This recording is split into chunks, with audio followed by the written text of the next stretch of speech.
कारगिल युद्ध कैसे शुरू हुआ और भारत ने कैसे जवाब दिया?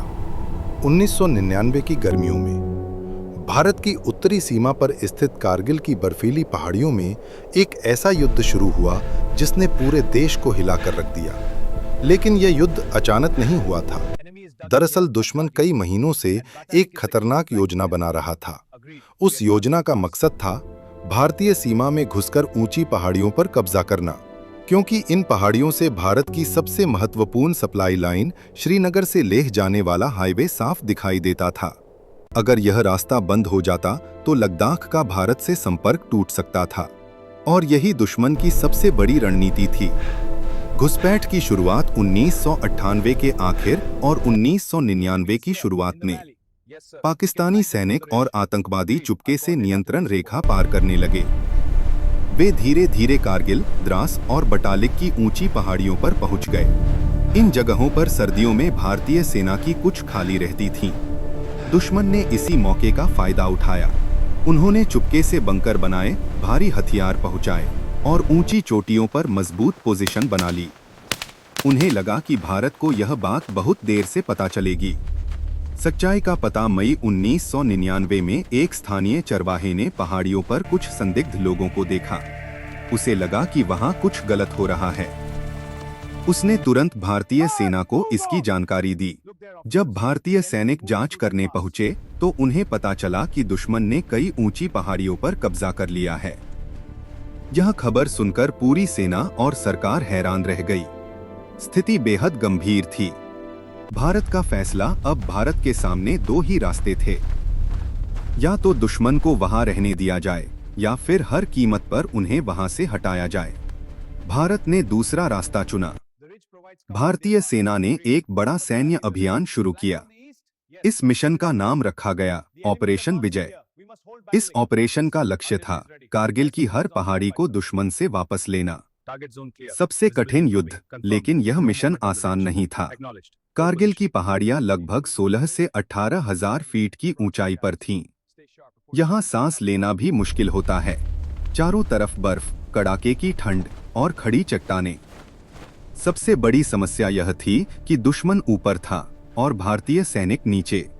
ऊपर बैठे दुश्मन के पास मशीन गन, मोर्टार और स्नाइपर थे। जो भी सैनिक ऊपर चढ़ने की कोशिश करता, उस पर तुरंत गोलियां बरसने लगतीं।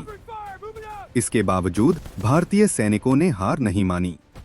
भारतीय वायुसेना की एंट्री जब लड़ाई और कठिन होने लगी, तब भारतीय वायुसेना को भी इस युद्ध में शामिल किया गया।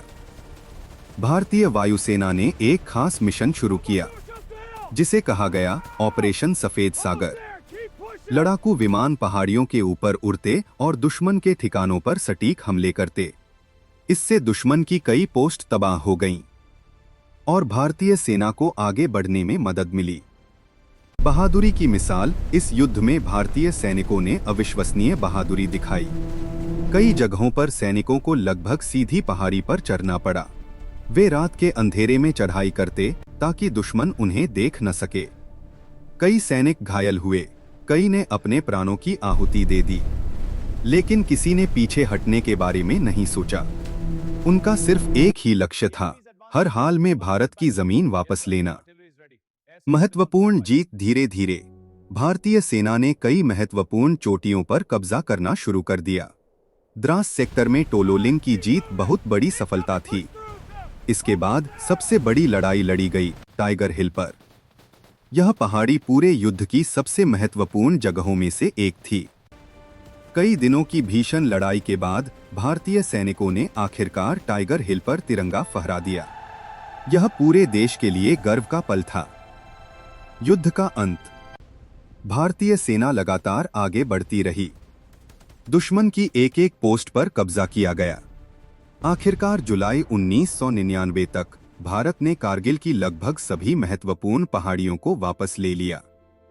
दुश्मन को पीछे हटने के लिए मजबूर होना पड़ा। इस तरह भारत ने इस कठिन युद्ध में जीत हासिल की। अंतिम संदेश। कारगिल युद्ध हमें एक बहुत बड़ा सबक देता है। यह युद्ध हमें याद दिलाता है कि भारत की रक्षा करने वाले सैनिक कितनी कठिन परिस्थितियों में लड़ते हैं। उन्होंने बर्फीली पहाड़ियों, खतरनाक चट्टानों और गोलियों की बारिश के बीच भी हार नहीं मानी। उनकी बहादुरी और बलिदान की वजह से ही आज हम सुरक्षित हैं। और इसलिए जब भी कारगिल का नाम लिया जाता है तो पूरे देश का सिर गर्व से ऊंचा हो जाता है। जय हिंद।